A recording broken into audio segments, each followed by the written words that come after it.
Marlon Chito Vera versus Dominick Cruz. We have a legend, and Dominick Cruz has been doing this forever. It's been a long time. He's been doing this for a Long very time. long time. Hey, you know what? And still at a high level. Still, has he ever been outside of the top 10? Not that I can remember. No, dude's been up there forever. His first pro fight was probably in the top 10. You know what I mean? This How guy's about been his doing it first for a pro very fight long was time. 2005? Oh, dang. Yeah, it's been, what is that? A long time. It's a long time. Yeah, man, that's crazy. That's got to be what, 17 years ago? Something like that. 17 Sounds years ago. good. Wow. He's been doing it for a very long time. And then we have this fighter in Marlon Chito Vera that is an absolute dog, man. He's becoming a fan Yeah. favorite. So scrappy. Has such a good story behind him, too. So let's just go ahead and get started. Main event. Yep. Chito Dominick Vera Cruz versus versus, Tom Cruz. yeah. What do you think? I think watching this fight, I was like, man, seems like Chito Vera has a ton of power for the division, but he's not the best finisher, right? Like some guys are straight up finishers, like Dustin Poirier. When he smells blood, he's gonna get you out of there. Like there's certain guys that are finishers. There's guys that can do damage, but then there's guys that can finish a fight. And when you look at Chito Vera, you look at the Rob Font fight, like, and even the Frankie Edgar fight too, damaging people, but he had a hard time putting him away. Eventually, he got him with the front kick, right? Frankie Edgar. Rob Font, though, he just kept hurting him, and it was Rob Font active, outlanding him like crazy. But then Chito would land that shot, drop him, couldn't put him away. Happened like 4 times in the fight, and it started happening in this fight too, where Cruz is dancing around him with that footwork, with his patterns, all that stuff, and then he'd catch him with the short hook, and then he'd drop him, but he can't finish him, and he'd drop him again later, can't finish him. And then, look at that. You would think that's probably a finishing sequence, but no. But then he finished him. So, I'm wrong. But I see what you're saying, though, man, because mhm. I wonder how much is it that Dominick Cruz just has a great job or does a great job recovering? Because he did bounce right back up after he was dropped those times. That's the thing. It's like that's what we credited Rob Font for, right? Like, man, the recovery on Rob Font is crazy. But then the next fight, it starts happening again. And it's like, is it their recovery? Or is it Chito not really being able to seal the deal? And then when you look at the guys he has sealed the deal on, it's like Frankie Edgar in 2021, where Frankie has a ton of miles on him. And now Dominick Cruz in 2022, when Dominick's got a bunch of miles on him. Hey, he finished on O'Malley. True. Broke his ankle, right? Yeah. Did he break his ankle, or was it just did his ankle just go to sleep from the calf kicks? I think that one it did break. Could be wrong. Who knows? Maybe it just went to sleep. Yeah, I want to say it was one of those situations where he kicks the nerve in the calf and it makes the foot and ankle go to sleep, and then you just finish him after that. Oh, he broke his ankle on that Sukum Tao fight. Yes. Right. Yes. That was broken. This one wasn't. Correct. But you're absolutely right. Again, another case of the powerful leg kick to Sean O'Malley, the front kick to Frankie Edgar, the power shots to Dominick Cruz. Now, I think it's a case of Chito probably being a little too patient. Yeah, I think so too. Well, he's known to be a slower starter. He likes to take in reads. And you have fighters that when they smell blood, they blitz in almost too recklessly. There's a fine line, right? You don't want to be. Yes. Yeah. Exactly. And I think Chito's on the opposite end of that spectrum, where he's cautious when he does hurt somebody, but maybe a little too cautious. Mm-hmm. But who knows, right? Because yesterday, like I said, you saw him drop Cruz twice with that right hand, and both times Cruz popped right back up. So it makes me wonder, like, if Chito would have blitzed in, could he have gotten sealed the deal? I don't know. Yeah, you never know. And it's Dominick Cruz, right? The guy's a vet. He's been fighting since 2005. So, like, he knows how to recover, unless it's Heath Peterson in there, not giving him the shot. But after the loss, he's 24-4. That's crazy. What a phenomenal record, man. Yeah, he's considered, bantamweight GOAT, maybe, Yeah. for a long time, it was like, who can even solve this puzzle? And then, and then people started solving it. People started emulating it and figuring out what he was doing. He even says he has about 4 patterns that he goes into depending on where they're at in the fight. The way he mixed in the takedowns in the first 2 rounds was gorgeous. The way he'd cut the angle on it. He was so fast. He'd collect his hands and then cut the angle, and it was like so perfect. And I was like, man, he's gonna win the fight if he can just keep doing that. But then Chito started sprawling everything heavy, and then I was like, now we're just relying on the now we're just relying on the footwork and the head movement, and Chito's just stalking him the whole time. But Cruz looked good until he got caught, and then he got caught again, and then he got caught again. And the thing but is, in between those moments, with his footwork, it was so revolutionary when he started fighting that way that people were like, "Oh, what's going on?" Like he's in, he's out. Yeah, it's almost like he's breakdancing. With his footwork, and everybody's like, "Oh my god!" His shoulders drop all weird. Yeah, but he's been doing it for so long, that exact same footwork for so long. People are gonna pick up on it, and then there's you so have much tape on him. Masterminds like Perillo that are sitting there, and they're just like have all these numbers running through their heads as Cruz is like doing all these moves, and they're like, "Dude, I know exactly what's gonna win this, Chito." Yeah. The thing is, you see it, right? He does that little forward step, back step, left a little bit, hard right dodge, and then usually when he does that hard right dodge, he does a side step to end up to angle out. To angle out, and then he throws a couple shots himself. Mm-hmm. I've seen him do that over and over again. I've seen him do it when the camera's on him in the locker room and he's warming up. He does it while they're calling his name and they're announcing his name. He's doing it. Yeah, doing the exact same stuff. So it's like, dude, somebody's gonna catch on to it, Cruz.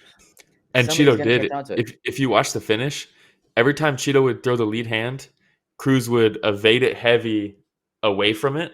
And if he threw the rear hand, he would evade it to the same side that hand's coming from. And he like feinted it a couple times, and he was doing it, switched stances, throws the lead hand, Cruz dips away, and then he throws the high kick. And he almost landed that same setup and combo in the second round. But and shout out Perillo, because even Chito said, he's like, Perillo told me the left kick's there. Yeah. The left kick's there. And that takes a special coach and it takes a special fighter, too, to be able to recognize that and put it together in there, especially against a guy like Cruz. Yep. Absolutely, man.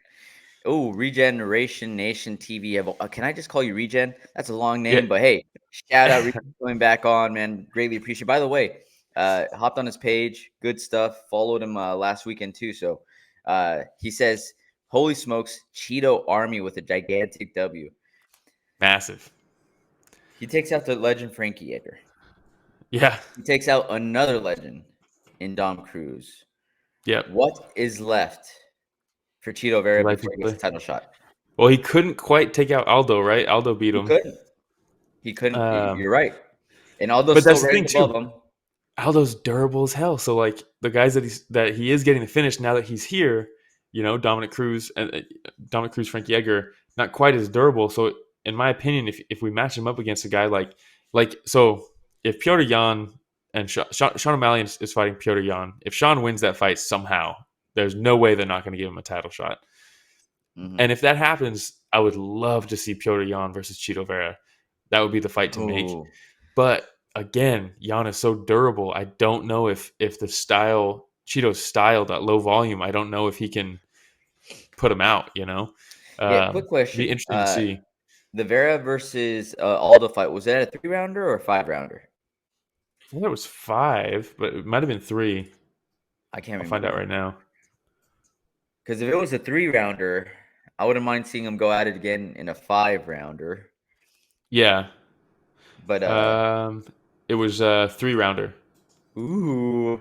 But Aldo is fighting Merab Balashvili, I believe. Nice. They made that fight, right? Yeah. I don't know, but that's a good matchup too. Regen says one more big fight. I just don't know what that fight is. Yeah, the whole everybody above him is booked. It's tough. How about this too?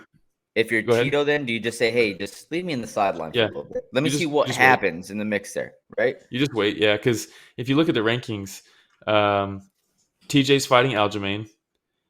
Piotr Jan's fighting O'Malley. Somehow they did number 1 versus 13. Aldo is fighting Marab. Sanhagen is fighting Song Yadong. And then there's Chito Vera.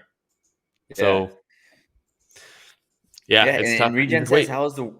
how in the world does Sean get a shot before Vera? It's not like Cheeto has been inactive. Their star power is pretty close. Ooh, I think Sean O'Malley has that huge, what is it, Twitch following? Or Yeah, he taps into a more casual base of like people who don't like follow the sport. People who don't follow the sport know who he is. our You know? producer Rich the Casual probably knows who Sean O'Malley is. He just learned of Yeah. Cheeto Vera this morning. Yeah. I don't know if that's true, but hey, by the way, welcome back, Rich the Casual, huh? He was in Vegas Yeah. last week, and Thank God. man, we missed him. Yeah. Welcome back, Rich. Welcome back, Um, Rich. yeah, But yeah, but let me ask you this: what's next for Dom Cruz? what I mean, he was Right? what? He was ranked 8 coming into this. I don't really think we need to see him fight ever again, honestly. End of If an I'm era. Dominick Cruz, you just write, yeah, end of an era, passing to the End of guard, an all that era. stuff. It is funny that when Cheeto was rising up and Dom was somehow still in like the top 5, he was calling for that fight, and Dominick Cruz like, get a couple wins before you fight someone like me, blah blah blah. And now that Cheeto's ranked 5 and Dom is ranked 8, Dom's like, yeah, I'll take the Cheeto fight. You know? Sounds good to me. And they're Yeah, talking about like, hey, if Dom can get a win against Chito Vera, might mean title shot for Cruz. And you think about it, like, this guy's a legend. He's done so much for the sport. He's done so much for that weight class. Think about yeah. the bantamweight weight class. And he's a company man. And you see the company men sometimes get a little, a little extra some. not in the So I paycheck, figured, but yeah, well, they do when they commentate. But yeah. I figured, if he wins, I could see him getting a random title shot. Well, how about this? Would it be random if TJ beat Aljamain and TJ was the champ and Dominick Cruz beat Chito Vera, ranked number 5? I would not be surprised if they made that fight. It's a rematch, Alpha Male versus Dom Cruz. Sail off into the sunset after that one. One last time, you know what I mean? One Yeah, last time. I thought TJ won the But first one, but what are you gonna do? I think Dom is still like going into this fight was thinking championship fight or bust. Yeah, maybe. Yeah, And it's a now that setback he for didn't him. get it, I could see him say, you know what? I'm good, guys. If I'm not going to get another title shot, I am good. Thank Yeah, you so probably. much. See y'all later. It looked like DC almost cried last night when Dom Dude, got KO'd. he did not want to interview Cheeto. You could tell he did not want to be in there, man. DC has a hard time, man, separating himself from, and he even talks about it. He's like, people always say I'm biased in the commentary, and he's like, yeah, I love these guys. Yeah, Like, I can't put it away. he's built a DC's, lot of relationships over yeah, the years. You know what I yeah, mean? And Dom Cruz is his boy. Dom Cruz is his boy. yeah, And you hear Bisping going, "Oh," Fitzgerald going, "Oh," DC silent, and he's usually the one that's jumping out of his chair whenever you see any yeah. KOs like that. You know what I mean? And There was a, when they show the instant replay, you see DC in the mhm. background, dude. He looked so sad, Well, so yeah, sad. man. I mean, look how sad we are when Ghost Pepper got finished by Jim Miller. We had that Yeah. live like fight companion, and then Jim Oh Miller yeah. finishes him, and we're just We're all like high energy the whole time, and we're like, yeah, damn, just the rest of the way. yeah. Oh Regen man. says, "I was heartbroken. Can't imagine how DC felt. He's a fellow crier." Oh, Yeah, dude, for sure. DC's a guy that wears his emotions on his sleeve, man. 100%. Dude, and you know how much I love DC. And do you Yeah. remember when, dude, I think it was at your house, DC Mhm. versus John Jones? Oh yeah, I think so. Yeah, When he gets KO'd, dude, I almost cried. I was so sad. And dude, that's it was after we had brutal. just sold him some product over at We the store. just talked to him We had too. just talked to Oh him. We're like, he's man. such a nice guy. And then he got KO'd, and we're like, no. Yeah. Good I times. always remember that how it was like his daughter's birthday or something, and we're like talking fights with him and stuff, and you can see his wife's just like, we gotta go, like we gotta get back to the birthday party. Like, what are we doing? Well, We're wait, just DC, talking before you about go, real quick, Nate yeah, Diaz or yeah. it's so funny. All right, man. Anything else on the main event? um, do we want to talk about the fighter pay real quick? Oh, sure. Because Or do this you is want to talk about that at California. the end? It's up to you. Um, no, yeah, just real quick. It's kind of crazy that Dom's only making 175. Oh, Former champ, legend of the division, maybe the best of the division ever, hmm. 175K. How much did Chito pull in? 150 show, 150 to win. So he got 300K. 300,000. Not too shabby. Not too shabby Not from too okay. shabby. Beat the belt. Yeah, I don't know. Dominick Cruz also says that he does his own managing, no manager. So. Ooh. Yeah. Well, but also, who knows? It might be 175 flat rate. No, that was a show money. Oh, it was. Yeah, but also no cut, no manager cut. That's a good so he doesn't lose that like 10%. Yeah, but also they fought in California, so rough taxes on that. Yeah, it goes to Newsom. It goes to Newsom. And who knows? Not to the road. Not to the schools. Hey everybody, Ramiro and Will here. Thank you so much for watching that short clip. It's just a small clip of what we covered this last Sunday. Yeah, if you want to check out the full fight card recap, the link is in the description, and it's going to be on screen at the end here. Don't forget to go back and watch our fighter interviews that we have. And don't forget to tune in live every Sunday morning at 9 a.m. Pacific, 12 p.m. Eastern, and you can join in on the fun. Yeah, don't forget to like, subscribe, hit the notification bell. It goes a long way. All right, everybody, thanks for watching that short clip from Story of the Fight.